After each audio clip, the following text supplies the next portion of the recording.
What is up, YouTube? Back at it again. Got a little different kind of a video for you here. Marvel Strike Force is gonna be releasing Alliance War sometime in the near future. They even released a video showcasing some things about the game mode. We're gonna look at that. I'm gonna analyze it. I'm gonna give you my experience in other games of similar game modes, and we're gonna see what we can learn.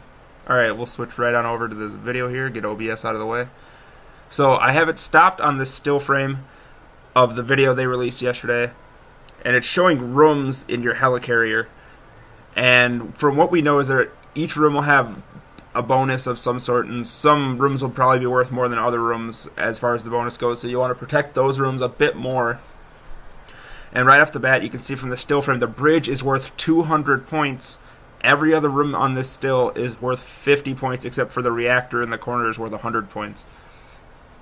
So if that's points that your opponent's going to get for defeating that room, you'll definitely want to heavily defend these rooms. They can get a bunch of 50s, but if you protect your 200 and 100, that's the equivalent of 6 of the 50 rooms.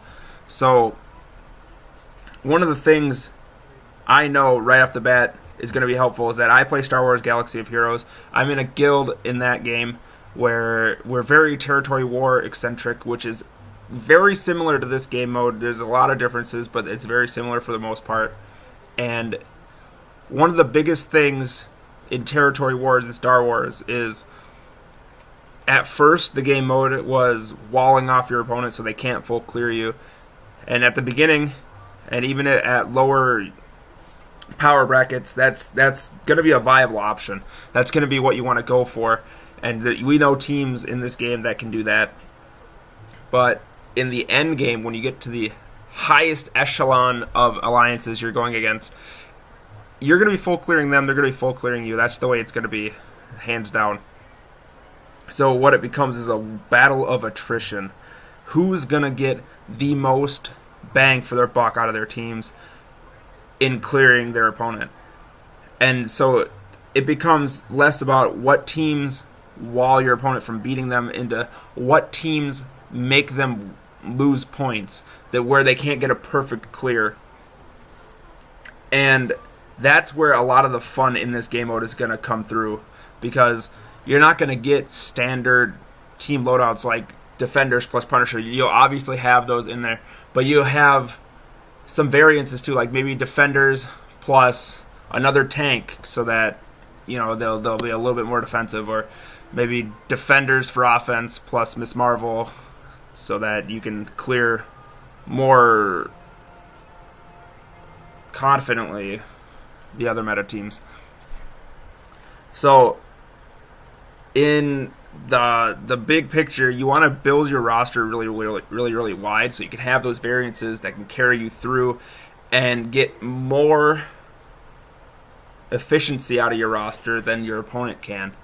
Like, I know I'm not a huge, I'm not top of the top, cream of the crop in this game, but I know my roster will be pretty good in this game mode, because I have not focused solely on one team to push up in arena. I've kind of let my arena game sit in the back while I build up kind of my entire roster to some extent for this.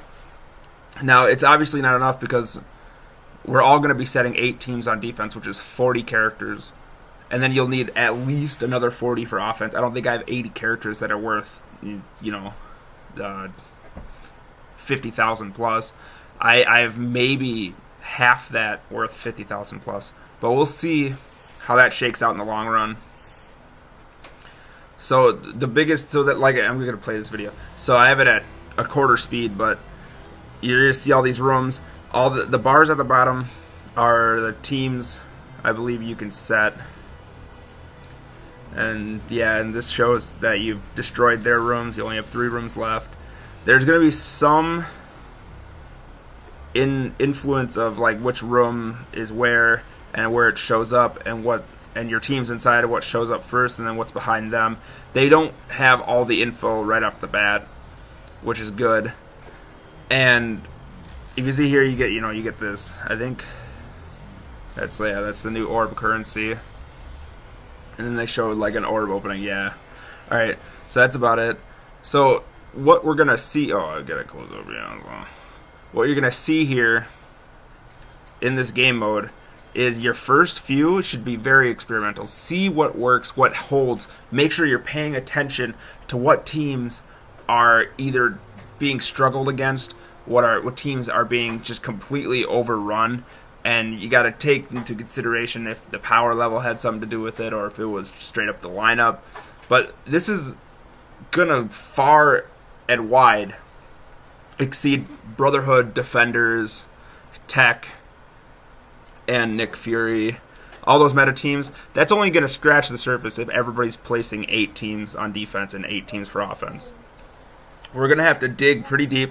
I mean, I wouldn't be surprised to see AIM and Hydra get some use in the near future here, but that's what I think you should be expecting in this game mode. So if you're still focusing on that one team, you got a strongest team power of like 240, and you're trying to push that up to 250, maybe put that on the back burner and start getting some of your lower teams that are maybe sitting at 50 or 60 and get them up to like 100, maybe 150, because that's really going to help you in this game mode. And I think with this game mode coming out, it's going to be a real avenue of interest for a lot of alliances.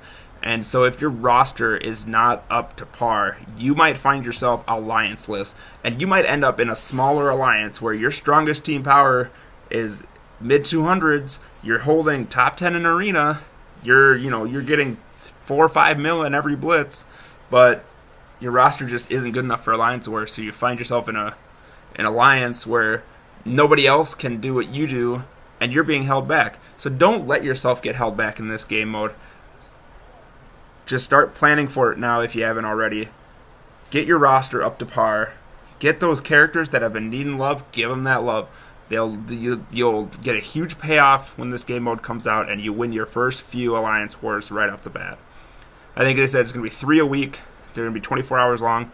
This is not going to be something you can just let fall by the wayside. It's going to be a major part of this game, and that's just about everything I need to say about it. So if you did like the video, follow me on social media, like, subscribe, and ding the thinger, and I'll see you on the next video, which I'm going to record right now, and we'll probably go up before this, so yeah, bye. Peace.